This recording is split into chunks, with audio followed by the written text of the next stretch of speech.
Hey, folks, and welcome to another edition of the Week in Review. So, not a whole hell of a lot went down in transactions this week, but it was, let's call it a colorful and interesting week, to say the least. So, let's get to the moves first, right? Like I said, not a ton going on.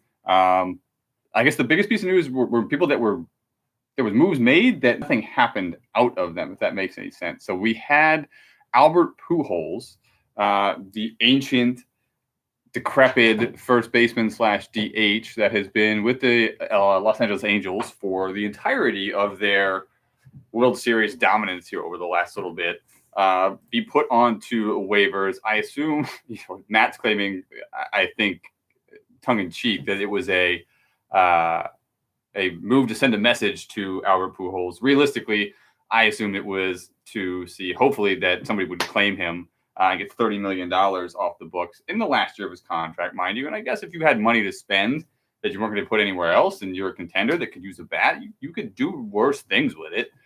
But I don't think there's that many people with $30 million just laying around that they could go grab him. So that was an exercise of futility, as nobody claimed him, rightfully so. And Albert Pujols passed through waivers uneventfully. He is still sitting on the active roster in spring training with the threat of a potential demotion looming over his head. Now, whether somebody with his tenure and skill set will take that dimension remains to be seen. I would be very surprised if he would take that.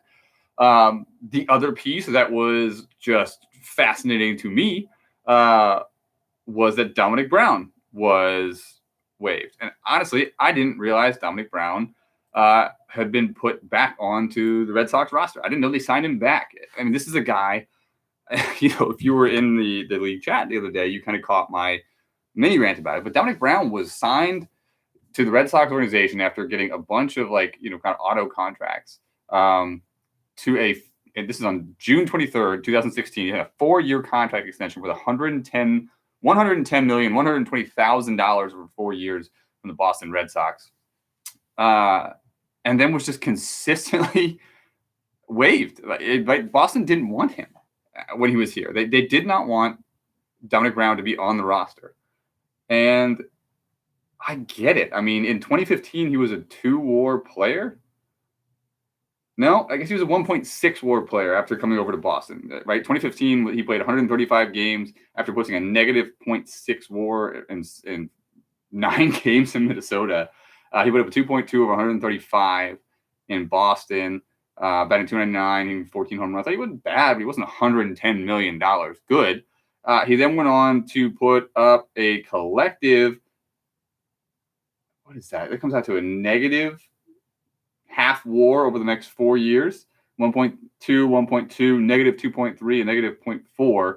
As Boston just continuously waived him, his batting average went down from 251 to 227. He actually 264 in his final year. His OBP went down. He struck out a ton. He walked a lot less. It was a disaster, right? So he walks. Finally, his contract is up after the 2020 season. Now, 2020 was actually a rebound for him. He had 270. Bunch of doubles. Wow. 43 doubles last year. He played pretty well. Started 148 games, right? So Dominic Brown is finally a free agent. And he hits the free agent market. And who signs him back? The Red Sox for $16.5 million. I just couldn't believe it, right, when I saw that. Not only that, they waive it. I don't understand. They waive him. And he's having a good spring. He's hitting 292 in spring. Now, he hasn't walked. He's walked 1 time over 24 at-bats, right? He's only started 3 games. But, I mean, I don't understand it. Since then, by the way, he has been added back onto the 40-man roster, and he is back as a full-time player. So the Dominic Brown saga in Boston just absolutely fascinates me. But again, 2 players, big contracts, long tenures in the league, waived with nothing done this year.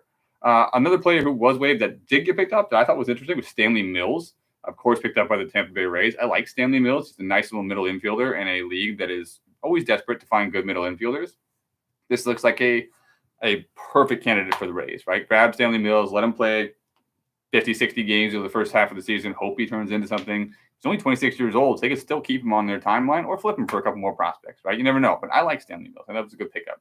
That was kind of the week in review from a waiver standpoint, right? Now, from the trade side of things, I guess the reason Stanley Mills was available was because Alan Walker was traded from the New York Yankees to the Cleveland Indians, the Cleveland Spiders, excuse me. And I thought this was a really interesting trade. Right now, since then, I don't know where Alan Walker is. Let's find out.